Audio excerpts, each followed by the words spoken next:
I hate everything about you, Grandma. We want to live just as a family, so get out. Aurora, my eldest son's wife, yelled at and started throwing my belongings around the room. Seeing this, my younger son's wife, Evelyn, seemed to make up her mind and said, "Hannah, then please come to our house if you'd like." She said this while taking my hand. It seems like Evelyn had a plan. My name is Hannah, and I'm turning 75 this year. I've been working with flower arrangement since I was young, and I rent an old house in the neighborhood to run my flower arrangement classes. I don't like being too strict with my teaching, and although there are rules to remember, I think it's enough if everyone enjoys arranging flowers together. Perhaps because of this approach, my classes have become quite popular, and it's hard to get a reservation. Until a few years ago, I mainly taught local women. Why not teach flower arranging to tourists too? Evelyn, my younger son's wife, suggested. Evelyn married my younger son 2 years ago. She's always cheerful and energetic, loved by people of all ages and genders. Her youthful appearance has made her a favorite in the neighborhood. She doesn't have children, but has been a great support to my younger son and is a wonderful wife. Thanks to Evelyn, my flower arrangement classes are on track, attracting members even from neighboring towns. I always wanted to work as much as possible in my later years and not be a financial burden to my sons. My husband still works as a tax consultant at 70, so I too wanted to have a job. So it's a blessing that my flower arrangement classes are popular and provide a stable income. However, my biggest worry is Aurora, the wife of my eldest son with whom we live. Aurora married my eldest son Matthew 5 years ago, but I've always felt we didn't get along. Their marriage was a shotgun wedding due to Aurora's pregnancy. Thinking they would be financially strained, I suggested they live with us for a few years until things settled. Matthew was initially happy with this, but I soon regretted it. Aurora has a tough personality, evident in her every word, whether she's speaking to me or my husband. Matthew seems completely under her thumb. Although she's married to Matthew, whom I cherish, it seems to her I'm just an annoying presence. Aurora, while a housewife, hardly does any housework. I took care of the chores when the baby was born, expecting her to take over eventually. But years later, she still doesn't. It's as if she sees me more as a housekeeper. The shampoo in the bathroom is gone. Sorry, I didn't notice. Please be more responsible. I'm busy with the kids, you know. I'm sorry. That's how it was. Aurora would find something and immediately complain to me. I understood she was busy with childcare, but to me, it seemed she just lounged around watching TV all day. Of course, Matthew, her husband, never said anything to her. He always put his wife before his parents, letting her do as she pleased. Running my flower arrangement classes 5 days a week, and then doing household chores was becoming increasingly difficult with age. My husband would come home from work, see me doing chores, and worry if I was getting too tired. He has always been a workaholic, but was very lenient with the kids. He rarely opposed what they wanted to do and never raised his voice. Now, I wonder if that leniency has led to unfavorable outcomes. Maybe I was too indulgent, he said, looking sad. I was starting to think about finding a new place for my eldest son's family so my husband and I could live quietly by ourselves. One day, after shopping and preparing lunch, I noticed it was noisy outside. There seemed to be several families having fun. Suddenly, the front door opened and those families entered our house. "Excuse us." Come in. The house is a mess, but make yourselves comfortable. Sorry for dropping by like this." "It's fine, don't worry about it." With that, Aurora ushered the other families into the living room. Confused by this sudden event, I was now dealing with 5 adults and 5 children. 10 people suddenly in my house. "Aurora, what's this about?" "It's okay, don't worry, just go over there." The other family started spreading out store-bought dishes and began a party in the living room. Of course, I wasn't informed about any of this. I was overwhelmed, my house suddenly overrun by a large group. The children not being watched by the adults were misbehaving, opening our fridge, jumping on the sofa. Not wanting to be in such a house, I decided to go out for a while, do some shopping, and distract myself. Relaxing in a cafe, reading a book, and browsing new shops, I lost track of time. And before I knew it, it was 4 p.m. Thinking I should return home to prepare dinner, I worried about the state of the house. When I got back, I could still hear the noise inside. They haven't left yet. Feeling heavy-hearted but knowing I had to ask them to leave, I entered the house and approached Aurora. Then she said something unbelievable. "Oh, these people are staying over tonight." "What? But the rooms are..." "We'll use your room for them, so you should stay in a hotel tonight." That's absurd. Suddenly faced with such an unreasonable demand, I was at a loss. I immediately called my husband and explained the situation. Even he was shocked, saying, "What?" But it seemed like there was nothing he could do since other families were already at our house. So I contacted my younger son Robert and decided to stay with him for a day. Robert, having heard the situation, was surprised by Aurora's domineering behavior but gladly agreed to let us stay. "Sorry for calling out of the blue." "Don't worry about it. I'm often away for work, and Evelyn will be happy to have someone to talk to," he said, comforting us. "It must have been hard for you. You can stay with us as long as you need." "Thank you, that's a relief." "But what about Aurora? Didn't she say anything to you, Hannah?" I was just as shocked. "Actually, we've been having trouble too." Evelyn then began to talk about the troubles with my eldest son's family. It turned out that the younger son's family had lent them money. They weren't exactly well off, but since they didn't have children, they decided to help out a bit. However, the repayment deadline had passed, and they were making excuses not to pay back. Especially Aurora, who even got angry and made excuses, causing quite a problem. The younger son and his wife. "We'll just consider the money we gave as a gift and let it go." It seems that they have decided to go with that idea. I wish they could pay it back though. It was a significant amount. "How much did you lend?" $10,000. "What? Such a large sum? I've been giving them money every month too." "Really?" "I too have been giving my eldest son money every month. Since my grandchild was born, I thought they might need it, so I gave them $1,000 monthly, yet they still seem short on money. Of course they don't pay rent since the house belongs to my husband and me. It was a mystery where all that money was going." A week later, after finishing my flower arrangement class and returning home, I saw a white truck parked in front of the house. "What's this?" Curiously looking, I saw workers who seemed like contractors coming out of the house. "We'll contact you again once we have the estimate."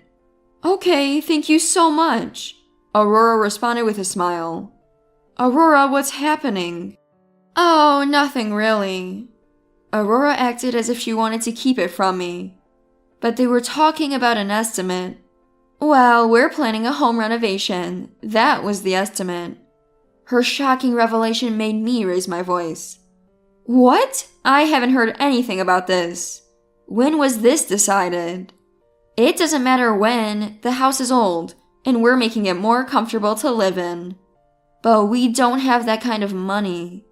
The first thing that concerned me was the issue of money. I couldn't believe my eldest son's family, who always relied on me, would pay for the renovation themselves. "For the comfort of our family, please take care of it. We don't have the money to pay," Aurora said. That's absurd. Unbelievably, Aurora had decided to renovate the house without consulting me or my husband. Our house, indeed old, didn't urgently need renovations. There were no steep stairs or significant level changes. Upon asking, it turned out Aurora wanted to remodel the rooms to make them stylish. She felt embarrassed living in an old house while her friends had trendy homes. Her childish reasoning left me speechless. Moreover, I had been thinking about asking the eldest son's family to find a new place, but Aurora's plan suggested they intended to stay long-term. The thought of living together for many more years made me feel gloomy. Reaching my limit, I decided to vent to Evelyn. Both of us troubled by the eldest son's family, it had become easier to share our frustrations. She started talking about renovating on her own? Unbelievable! Yes, and it looks like we're expected to pay. Is there any way to stop her?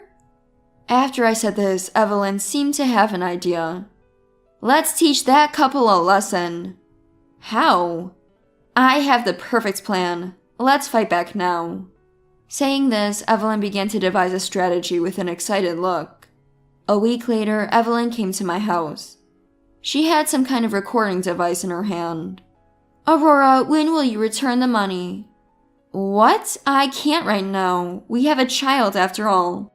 Aurora refused to repay the borrowed money, using her child as an excuse. Frustrated by her attitude, both Evelyn and I grew increasingly irritated. Well, our grandchild is starting elementary school soon, so perhaps it's time for you to move out. I'm getting old and want to live peacefully. What are you talking about? We're about to renovate. There's no way we're leaving. Caught off guard by mine and Evelyn's suggestion, Aurora panicked but refused all our demands. I hate everything about you. We want to live just as a family, so get out. Aurora yelled that and started throwing my belongings around the room. Seeing this, Evelyn seemed to make up her mind. Hannah, then please come to our house if you'd like. She said this while taking my hand. Evelyn seemed to have a plan in mind. Leaving an enraged Aurora at home, Evelyn and I went to my younger son's house. She shared her plan for retaliation against Aurora with me. Listen, if things stay as they are, they'll do whatever they want with the house and take your money, putting you in a tough spot. So, let's fight back and give them a taste of their own medicine. But how can we do that? First, stop all payments for the house. Although I lived with my eldest son's family, I never received any contribution towards living expenses. We paid for everything from utilities and groceries to neighborhood association fees. Thankfully, the house was already paid off. And don't give them the usual $1,000 every month. I see, but then I might not have a place to live. My biggest concern was becoming homeless. At 75, I couldn't buy a new house. Stay in the house until our counterattack is over. That way, it won't matter if the water or electricity gets cut off. That makes sense. Feeling a bit weak for fearing losing the house, Evelyn encouraged me with determination. We need to make Matthew realize how much they're taking advantage of Hannah. Her eyes were full of seriousness. Besides, we don't know how long we can keep working, so we should save as much money as possible. You're right. Then with Evelyn's help, I changed all the house-related payments. They were being charged to my credit card, but I switched to having the bills sent to the house. This way, the payment slips would start arriving at the house next month. Both Evelyn and I couldn't help but smirk, thinking about our retaliation.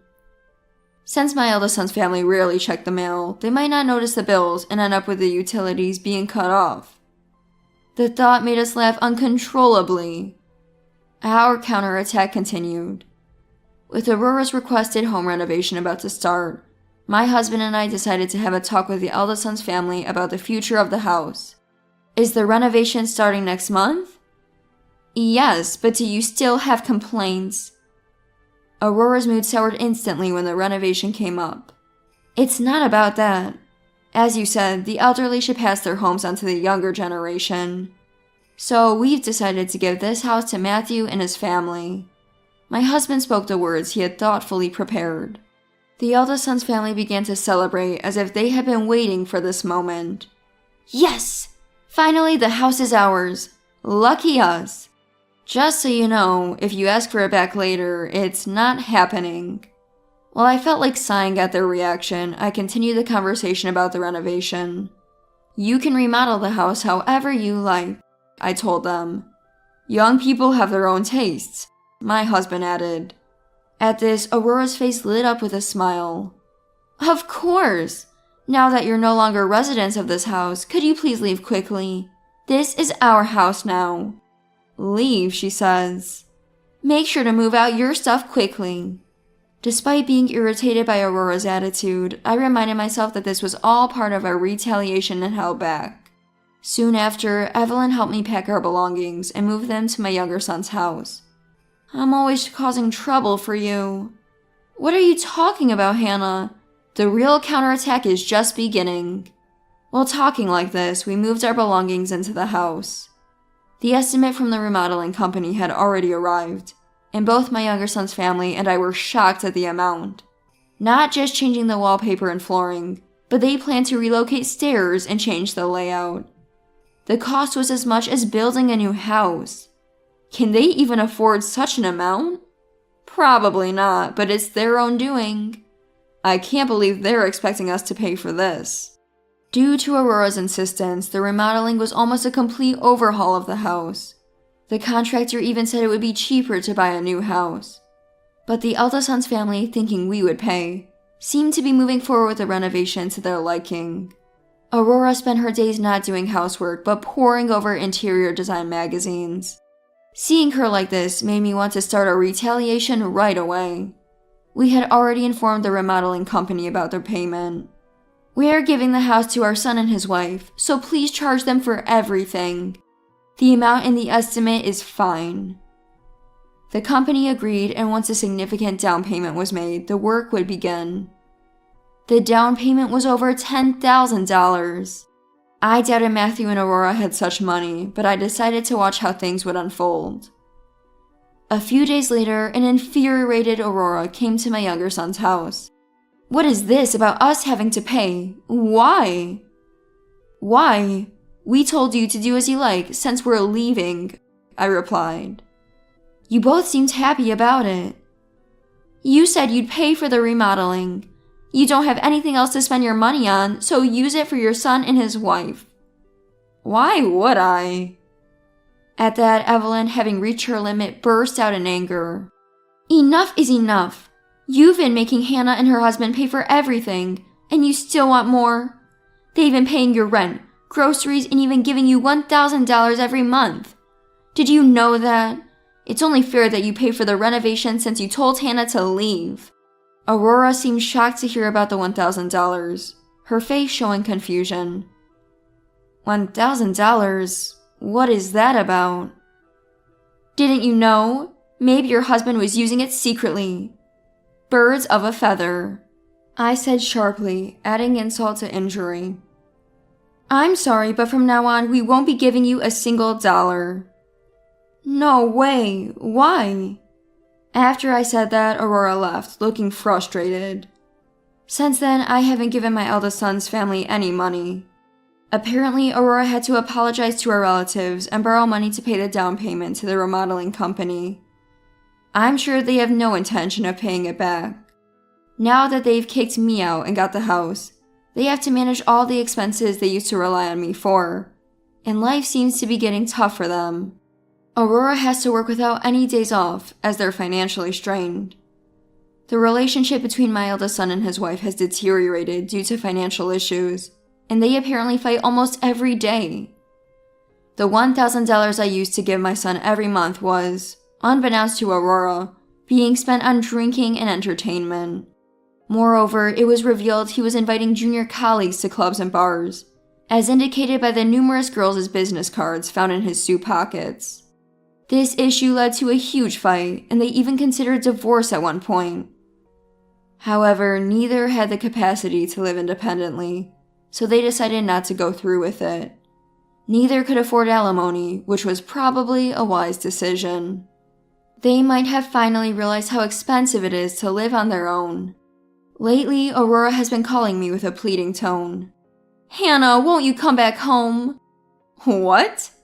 Well, I thought maybe you'd prefer the house you're used to over where you are now. You just want my money, don't you? I'm much more comfortable where I am now. Sorry. I hung up the phone and deleted her contact information. Eventually, it became clear that my eldest son's family couldn't afford the remodeling costs, so they had to sell the house soon after it was completed. The house was priced quite high, probably due to the extensive remodeling expenses, much higher than the average in our town. Our old neighborhood is a so-called bedroom community, not particularly close to a station and without great transportation links.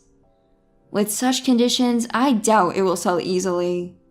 Moreover, the interior, heavily influenced by Aurora's preferences, was a mismatch of styles and hardly stylish. I think it showed a significant lack of taste to spend so much money on such a cluttered house. Maybe we should buy the house, now that it's for sale, Evelyn joked. Afterward, I heard that my eldest son's family moved somewhere else, but I haven't been in contact, so I don't know the details.